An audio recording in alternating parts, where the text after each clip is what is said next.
মজার জোক ছিল, শুনেছো তুমি? দেখো মা, he looks like a monkey. দেখো মা সব আবার সময় এসব? জ্বালাতন করে আমাকে। আরে প্লিজ তোমরা এই ঝগড়া করো না। মা, ও আমাকে বলতে থাকে সারাক্ষণ।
তো এইটা হলো হরর হাউস। Adventure again. আরে ভাই ভয় পাচ্ছিস নাকি? আরে ভয় পাস না, আমি আছি তো সাথে। যদি কিছু হয়ে যায় আমার? আরে কি আর হবে ভাই। আরে কিচ্ছু হবে না ভাই, স্যার এসে গেছেন। হরর হাউস চ্যালেঞ্জ তো নিচ্ছেন আপনারা, কিন্তু একটা কথা আপনাদের বলে দিই, এটা কিন্তু অতটা সহজ নয়। দুর্বল হৃদয়ের জন্য তো একেবারেই নয়। এটা ওই বাড়িটাই না যেখানে 2 বছর আগে একটা ফ্যামিলির মধ্যে মার্ডার হয়েছিল? আগে হ্যাঁ, গোটা ভারতবর্ষের থেকে ভয়ানক জায়গা দ্বিতীয় নেই। অনেকেই চেষ্টা করেছে, কিন্তু আজ পর্যন্ত কেউই বেশিক্ষণ এখানে টিকতে পারেনি। তাহলে বলো, তোমরা কি এই চ্যালেঞ্জ নিতে প্রস্তুত? জিমি ভাই, অল দ্য বেস্ট। জিমি, তুই তুই তুই ভয় পাচ্ছিস না এখানে? আরে ভয়টা আবার কিসের? আমি সিআইডি অফিসার হতে চাই, এসিপি প্রদ্যুমানের মতো, brave and strong. Good morning sir. Good morning Jimmy. আজ হঠাৎ কি মনে করে? কেমন আছো? খুব ভালো আছি স্যার, একদম আপনার মতো। আমার মতো? স্যার আপনার মতো থাকলে তাহলেই তো বড় হয়ে আপনার মতো সিআইডি অফিসার হতে পারবো। আরে বাবা, আমার মতন সিআইডি তে এসিপি হবে? আর এমনিতেও এইসব তো ফেক ব্যাপার, কিছুই রিয়েল নয়, সব ভয় পাওয়ানোর জন্য। আরে কিছুক্ষণ থাকবো ভেতরে, তারপর চলে যাবো বাইরে।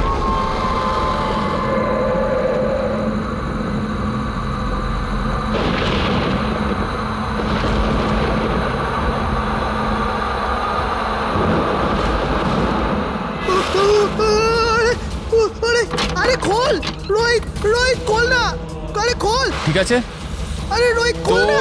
এখন এখান থেকে আমাদের আলাদা আলাদা যেতে হবে। Jimmy, see you later Sushant.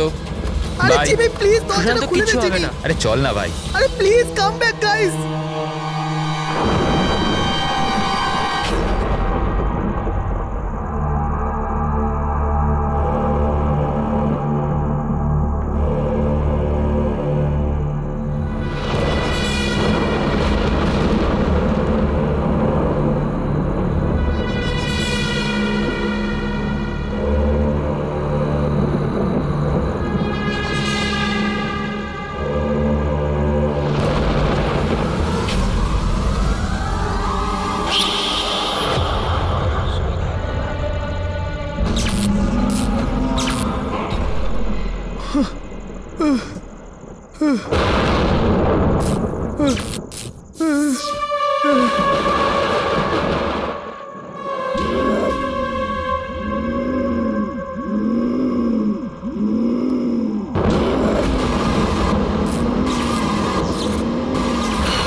এদিকে কোথায় যাচ্ছিস? ক্লাস করবি, চল। সুশান্ত, কি হয়েছে? কাল রাত্রিরে আন্টিও ফোন করেছিল। তোর কি হয়েছে আমাকে একটু বলবি? দেখে তো কিছুই বোঝা যাচ্ছে না, কিছু তো বল। তুই চল আমার সাথে ক্লাসে চল। এই, কিছু তো প্রবলেম আছে।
সুশান্ত, আমার সোনা, ম্যাম, সুশান্ত, please, ম্যাম। কি হয়েছে প্লিজ বাবা? দাঁড়ান।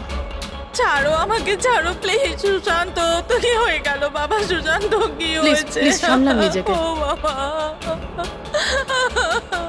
জিমি, এবার আমায় ঠিক করে বলো, কি হয়েছিল, কি করে হলো? স্যার, ও কলেজে এলো, স্টেয়ারকেস ধরে ওপরে যাচ্ছিল। আমি ওকে আটকালাম, বললাম যে চল ক্লাসের সময় হয়ে গেছে, একসাথে ক্লাসে যাই। ও আমার কথা শুনলোই না স্যার। ও ছাদে গিয়ে, আমার ওকে আটকানো উচিত ছিল স্যার। যদি আমি ওকে আটকে নিতাম এরকম হতো না স্যার। জিমি, নিজেকে এরকম দোষী ভেবো না। আচ্ছা, তুমি কি জানতে যে ও ওপরে গিয়ে এরকম করবে?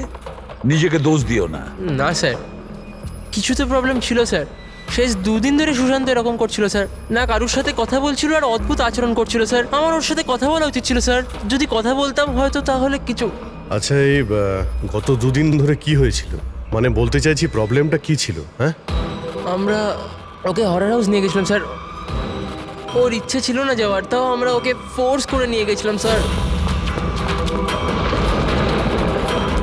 সুশান্ত ভাই, ভাই কি হলো? সুশান্ত! তার মানে তুমি বলতে চাইছো হরর হাউসে যাওয়ার পরেই সুশান্ত? হ্যাঁ স্যার, কিছু তো হরর হাউসেই হয়েছিল স্যার। আমরা সবাইও ভয় পেয়েছিলাম, কিন্তু সুশান্ত একটু বেশি ভয় পেয়েছিল স্যার। আমরা ভোরবেলা ওকে ওর বাড়িতে ছাড়তেও গেলাম। আমরা ভাবলাম যে শোয়ার পরে সব ঠিক হয়ে যাবে, কিন্তু না স্যার, রাত্রিবেলায় কিছু একটা হয়ে গেছিলো ওর সাথে। ভাই আমার কথাটা শোন, তুই শুয়ে পড়, ওটা একটা শুধু গেম ছিল। তুই ওখানে যা যা দেখেছিস একটাও কিছু রিয়েল ছিল না, সব ফেক ছিল। আমার কথাটা শোন। না না না না জিমি ভাই, আমার কথাটা বিশ্বাস কর, কিচ্ছু ফেক ছিল না, সব সব আসল ছিল ভাই। কিছু তো ছিল ভাই। ও ও এখনো আমার সাথেই আছে। ও আমাকে ছাড়বে না ভাই, আমাকে ছাড়বে না। ওর কথা বলার ধরন থেকে আমার মনে হলো যে ও এখনো ভয় পেয়ে আছে, কিন্তু না স্যার, সুশান্ত ঠিক ছিল স্যার। ওকে কেউ একটা মেরে দিল স্যার, আর আমরা বাঁচাতেও পারলাম না। মেরে দিল সুশান্তকে স্যার।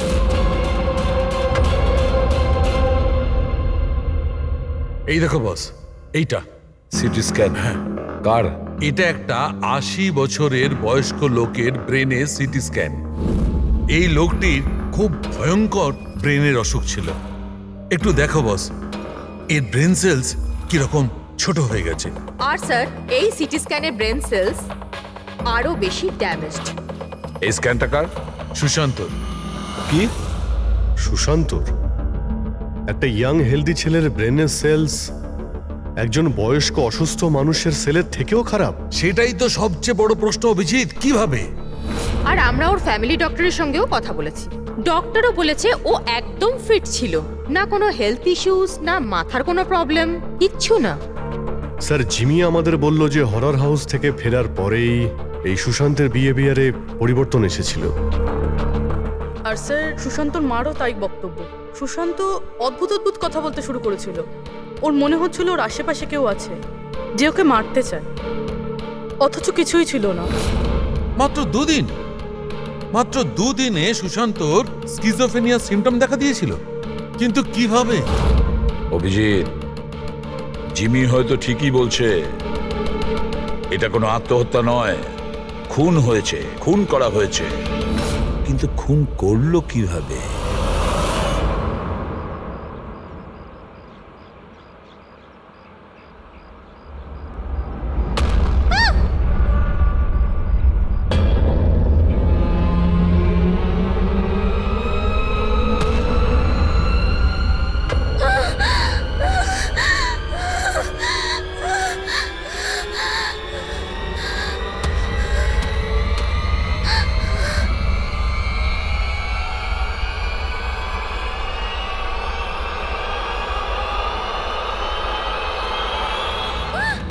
আরে দাঁড়াও, শোনো, দাঁড়াও, শোনো, শোনো। আরে আরে দাঁড়াও, এ পাগল হয়ে গেছে নাকি?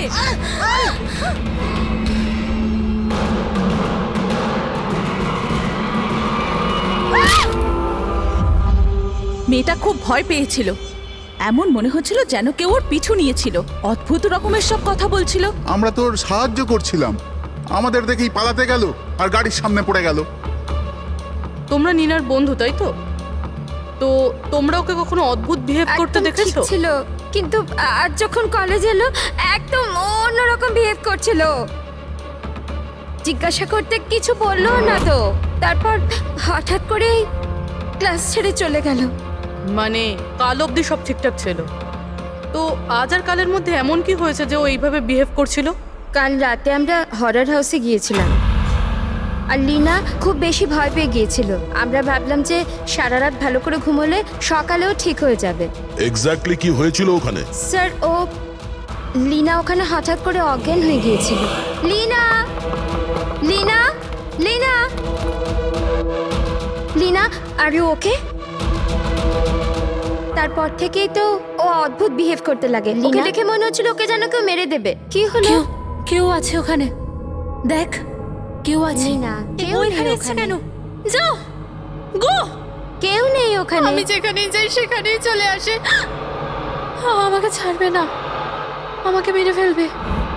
হরর হাউস, এটা সেই হরর হাউস যেখানে সুশান্ত তার বন্ধুর সঙ্গে গিয়েছিল, আর যেখান থেকে আসার পরে ওর আর নীনার মাথার মধ্যে নানান রকমের চিন্তা ঘুরতে থাকে, ভুল ধারণা হতে থাকে। কিছু না কিছু গন্ডগোল আছে এই হরর হাউসে, কিছু না কিছু গোলমাল আছে। এরকম কিচ্ছু নেই স্যার, আমি সত্যিই জানি না ওদের দুজনের কি হয়েছে। তুমি জানবে না তো আর কে জানবে? হ্যাঁ, এই হরর হাউসের ব্যাপারে তোমার কোম্পানি সোশ্যাল মিডিয়াতে মেসেজ শেয়ার করেছিল, তাই না? আর এতে পরিষ্কার লেখা আছে যে এই হরর হাউসে মার্ডার হয়েছে, আর যে কেউ এই বাড়িতে এক রাত থাকলে তাকে 50,000 টাকা পুরস্কার দেওয়া হবে। হ্যাঁ, আর এতে এটাও লেখা আছে যে এই হরর হাউস তৈরি হওয়ার আগে 2-3 জন এখানে রাতে ছিল যারা এখনো নিখোঁজ। এদের এখনো পর্যন্ত খোঁজ পাওয়া যায়নি। স্যার, মার্কেটিং এর জন্য সব কিছু করতে হয়। হরর হাউসের প্রমোশনের জন্য কিছু অ্যাক্টরকে দিয়ে আমরা কাজ করিয়েছিলাম যাতে লোকেরা এখানে আসে। আপনারা যদি চান তো না আমার ঠিকানা দিতে পারি, আপনারা জিজ্ঞাসা করতে পারেন ওদের। আচ্ছা, তুমি যদি এসব কিছু মার্কেটিং এর জন্য করে থাকো তাহলে এর পেছনের আসল গল্পটা কি? স্যার, এখানে একজন খুব ধনী মানুষ থাকতো তার নিজের পরিবারের সাথে, বিক্রম। আর একদিন সে নিজের গোটা পরিবারটাকে মেরে দিয়েছিল।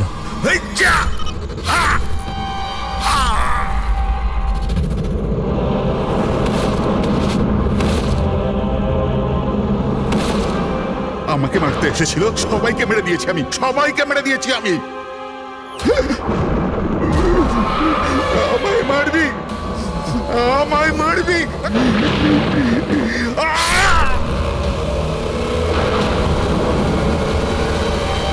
হ্যাঁ স্যার, বিক্রান্তের ব্যাপারে আমি নিউজে দেখেছিলাম।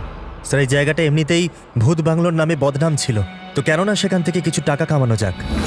তাহলে স্কুল কলেজের বাচ্চাদের এরকম চ্যালেঞ্জ দিয়ে টাকা কামানোর নতুন উপায় বার করেছো, হ্যাঁ?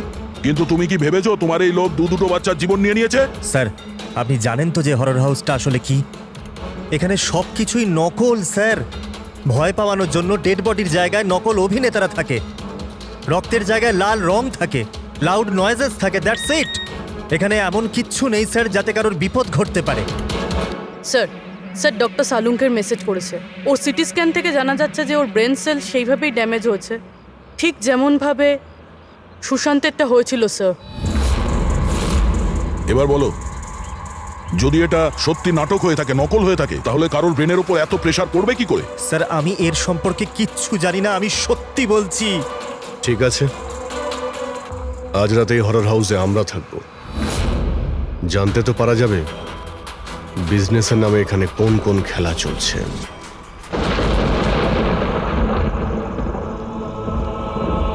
অভিজিৎ, এই বাড়ির মালিক মহেশ আর ওর স্টাফ গন্ডগোলের মনে হচ্ছে ওরাই সেই লোক যারা এসব করছে।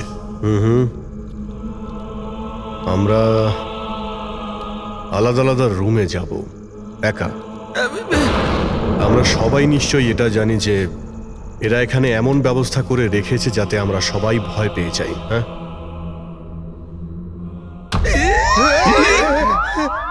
পঙ্কজ, বি ভেরি কেয়ারফুল, ঠিক আছে? এই বাড়িতে দুজন মারা গেছে, অনেক কিছু হতে পারে যখন তখন, তাই সাবধানে থেকো, ঠিক আছে? হ্যাঁ স্যার। সবকিছু ভালো করে দেখবে, ঠিক আছে? Be alert.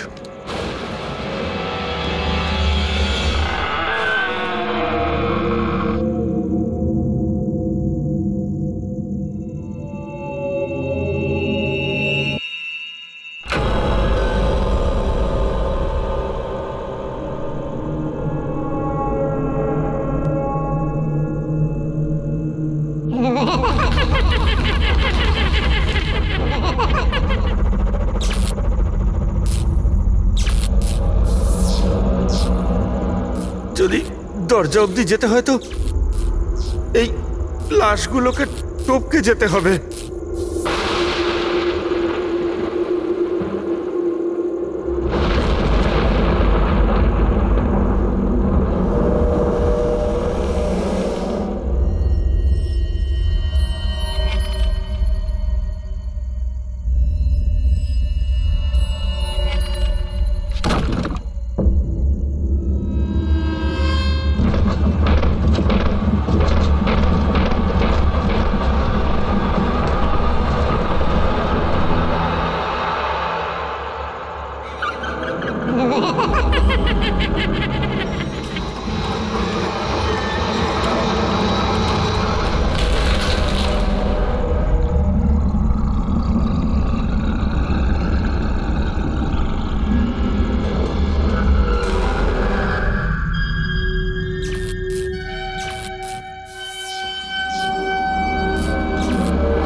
Vikrant,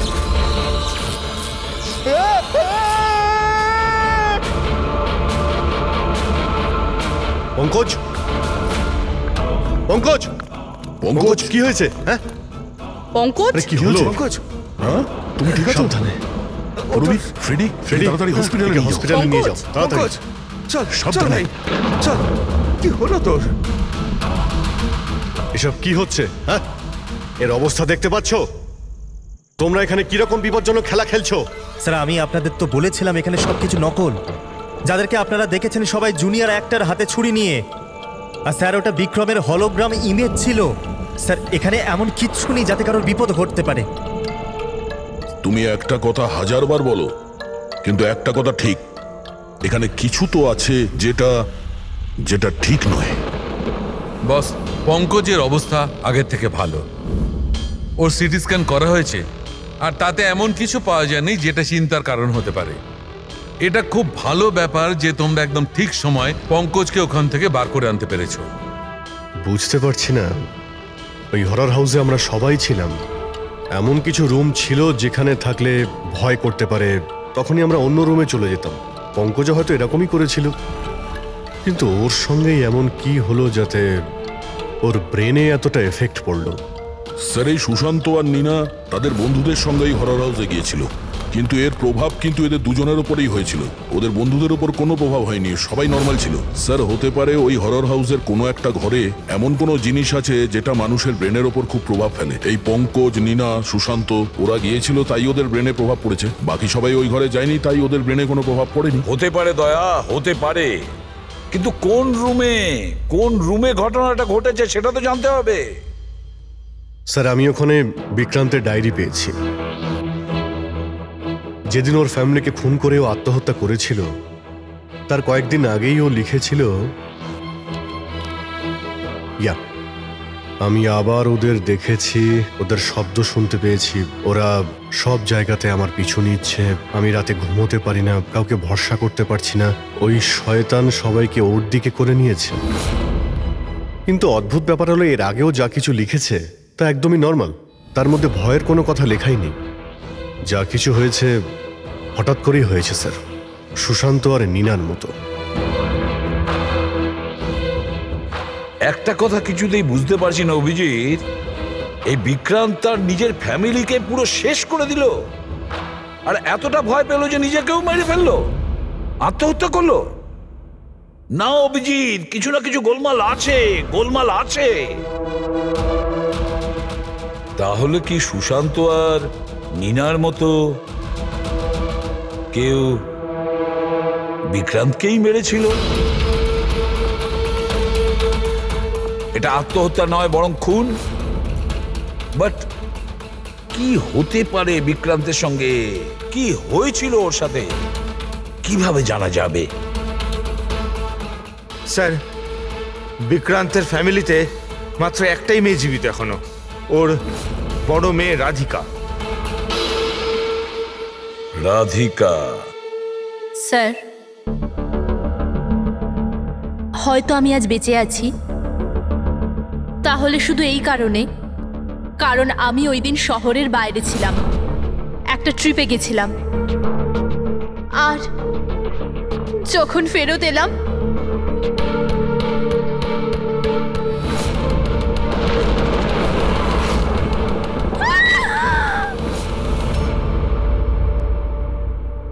owner diary আমি পড়েছি, তাতে এটা জানতে পেরেছি যে 10 সেপ্টেম্বরের আগে উনি একদমই নর্মাল ছিলেন। তারপর থেকে উনি কাউকে দেখে ভয় পাচ্ছিলেন, মনে হচ্ছিল কেউ ওনাকে মেরে ফেলতে চায়। 10 সেপ্টেম্বর। স্যার, 10ই সেপ্টেম্বর তো আমরা বাবার 50 বার্থডে সেলিব্রেট করেছিলাম। অনেক লোক এসেছিল, ফ্যামিলি, ফ্রেন্ডস, আর স্যার বাবা তো খুব খুশি ছিল। স্যার, কিন্তু বাবার বার্থডের পরেই ওনার বিহেভিয়ার চেঞ্জ হয়েছিল। অভিজিৎ, তার মানে বিক্রান্তের সঙ্গে যা কিছু ঘটেছে সেটা ওই বার্থডে পার্টিতেই হয়েছে। কি কি এমন হয়েছিল যেটার কারণে বিক্রান্ত সেদিন ডিস্টার্ব ছিল? কি হতে পারে?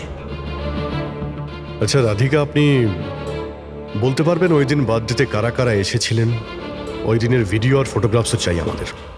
সারা রাত বিক্রমকে পার্টিতে একদম নর্মাল লাগছিল, কিন্তু লেট নাইটে কারোর সাথে ওর ঝগড়া হয়েছিল।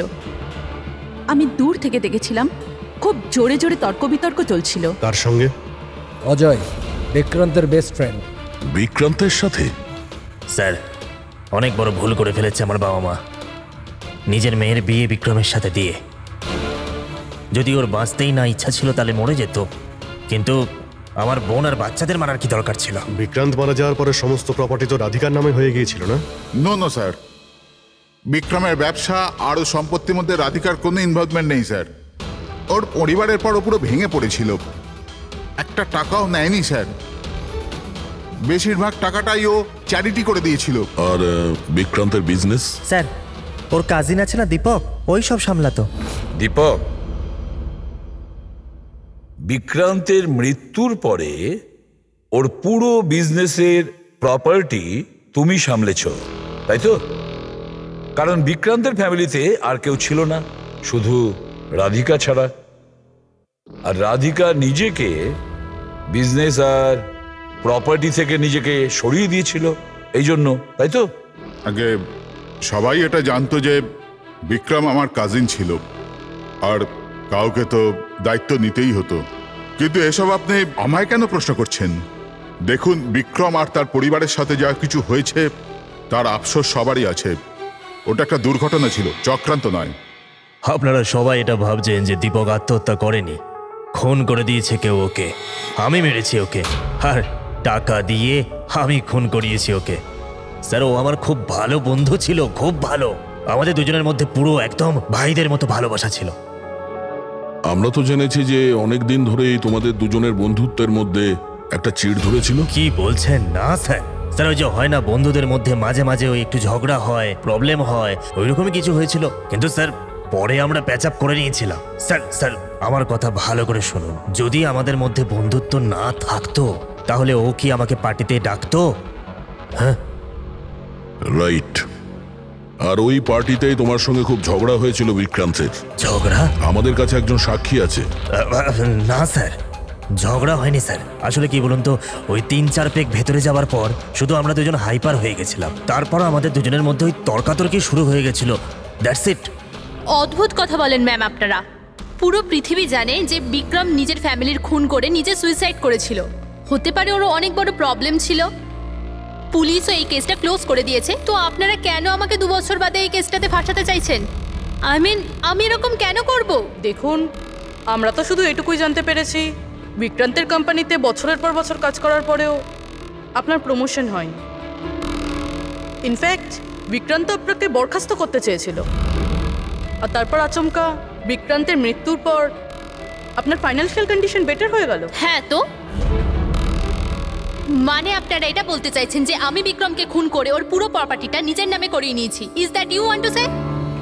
আপনাদের এটা মনে হয় যে আমি বিক্রমকে উস্কেছিলাম নিজের ফ্যামিলিকে মেরে দিয়ে আত্মহত্যা করার জন্য? এ ব্যাপারে আপনাদের কাছে কোনো প্রমাণ, কোনো সাক্ষী আছে?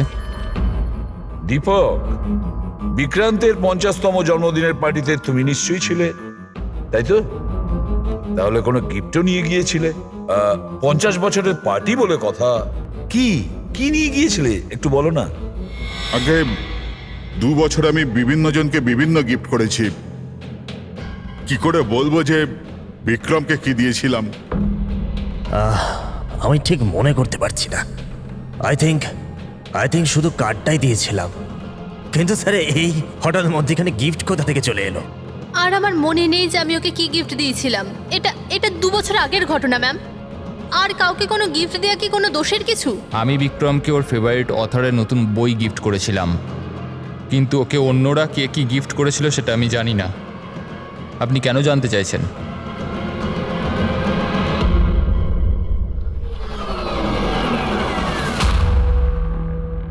সবাইকে জিজ্ঞাসাবাদ করেছি স্যার, শুধুমাত্র 4 জন লোক, অজয়, দীপক, দিব্যা আর নন্দন গন্ডগোলের মনে হচ্ছে স্যার। স্যার মনে হয় না এরা কেউ আদৌ সত্যি কথা বলছে। স্যার 2 বছর হয়ে গেছে এটা ঘটেছিল, কোনো সাক্ষী প্রমাণ পাওয়া বেশ মুশকিল, তাই সেটারই সুযোগ নিচ্ছেন এনারা।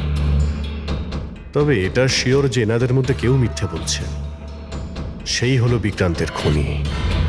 অভিজিৎ, তাও একটা প্রশ্ন থেকে যায়, যদি এমন কেউ গিফট দিয়ে থাকে যেটাতে মাথা খারাপ হয়ে যায়, তাহলে বিক্রান্তের কেন মাথাটা খারাপ হলো সেই জিনিসটা পেয়ে?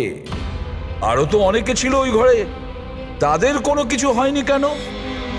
হ্যাঁ স্যার, বিক্রান্তের ফ্যামিলিতে 5 জন লোক ছিল, চাকর বাকর আলাদা, ওদেরও তো প্রভাব পড়তে পারতো এর ওপরে। যেমন 2 বছর বাদে যত লোক ওখানে গেছে কারোর ওপর কোনো প্রভাব পড়েনি, শুধুমাত্র পঙ্কজ, সুশান্ত আর নীনা। পঙ্কজ বলো, কোন রুমে গিয়েছিলে আর কিভাবে গিয়েছিলে?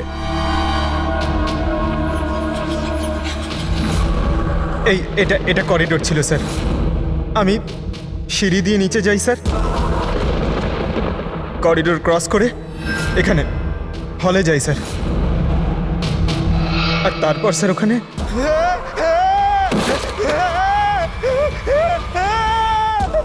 ও আমার পা ধরেছিল স্যার, আমি ভয় পেয়ে যাই, তারপর আমি এখান থেকে পালাই, আর তারপর স্যার আমি করিডোরে আসি, আর এইখানেই হয়তো কোথাও আমি ওই বিক্রান্তকে দেখি। আর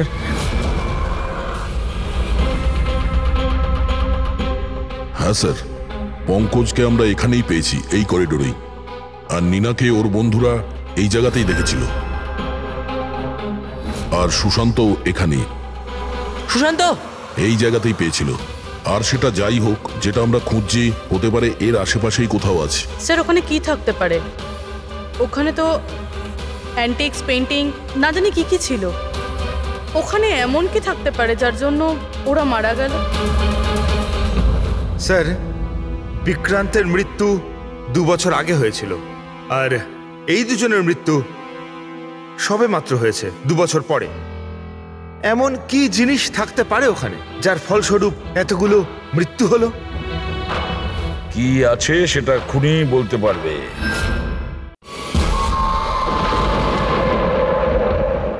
সিআইডির লোক এটা বলল যে ওই রাতে যা যা হয়েছে সেসব আমাদের থেকে আরেকবার জানতে চায়। এই জায়গাতেই যেখানে পার্টি হয়েছিল সেখানে এক্স্যাক্টলি কি হয়েছিল, ওই রাতে কে কি করছিল এবং কোথায় ছিল। আরে এসিপি স্যার এখন অব্দি এলেন না কেন? আমি এর থেকে বেশি অপেক্ষা করতে পারবো না। এনাফ। একটা কাজ করি, এসিপি স্যারকে একবার ফোন করে নিই। ওকে। আরে তোমরা যা করবে করো, আমি তো চললাম, আমি এখানে এক মুহূর্ত থাকবো না, এক মুহূর্ত থাকবো না। আরে দাঁড়ান একবার।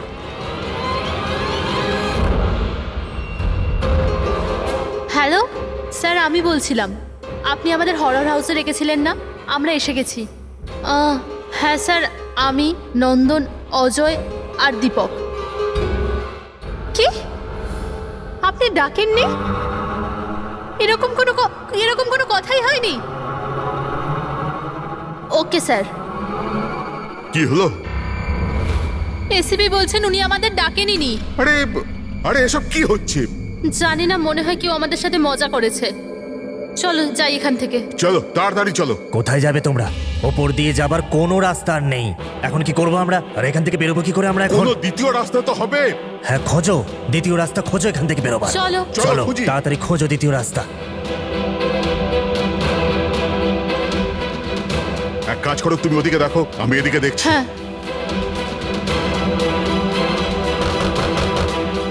আরে কেউ আছেন? প্লিজ দরজা খোলো।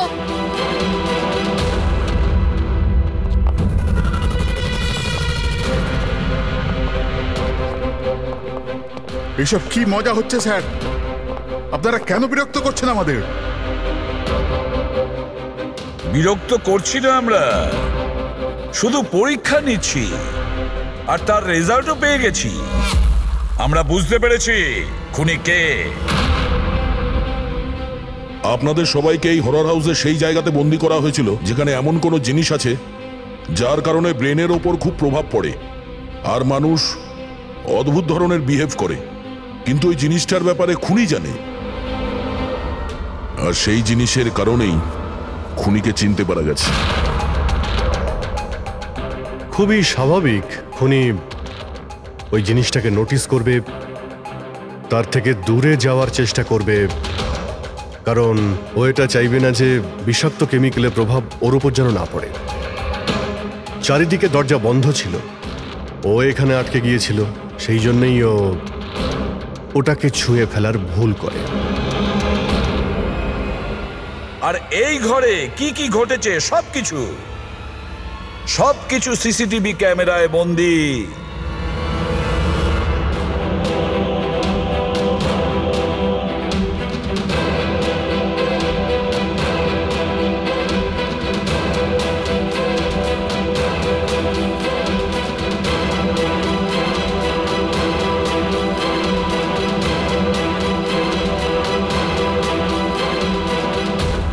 সবাই ভাবতো যে বিক্রম খুব ভালো একজন মানুষ, কিন্তু এটা সত্যি ছিল না। বিক্রম খুবই বাজে লোক ছিল। ওর আমার বউয়ের সাথে অ্যাফেয়ার চলছিল। আমার বউ তার ভুল বুঝতে পেরেছিল। ও বিক্রমের থেকে দূরে যেতে চাইলেই বিক্রম ওকে হুমকি দিতে শুরু করলো।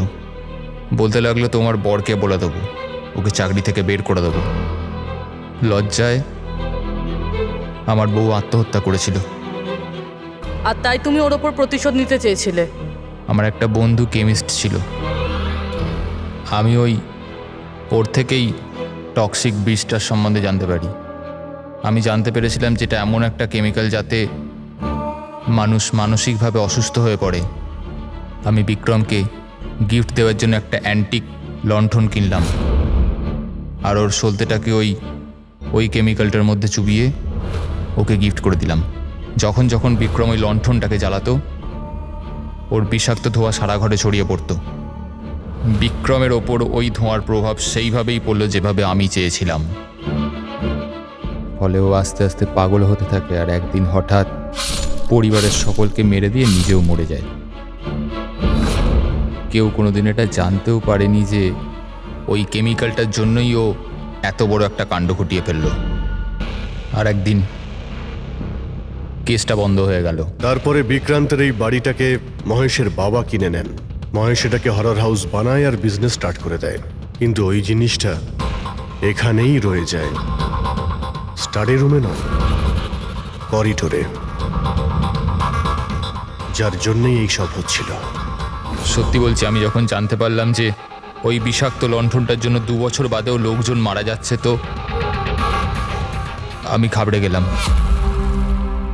আমি লণ্ঠনটা এখান থেকে বের করবার রিস্কটা নিতে চাইনি। সব অপরাধী একই কথা ভাবে। সে খুব চালাকি করে নিজের কাজটা করেছে, আর তাকে কেউ কোনোদিন ধরতে পারবে না। কিন্তু সব অপরাধী ওই একই কথা ভুলে যায়। আইনকে কেউ বেশি দিন ধরে বোকা বানিয়ে রাখতে পারে না। একদিন না একদিন সে ধরা পড়বেই। দেখো, তোমার সেই প্রতিশোধের আগুনে কতগুলো নিরীহ লোকের প্রাণ গেল। আইন তোমাকে কোনোদিন ক্ষমা করবে না। কঠোরতম শাস্তি হবে তোমার, ফাঁসি হবে তোমার, ফাঁসি।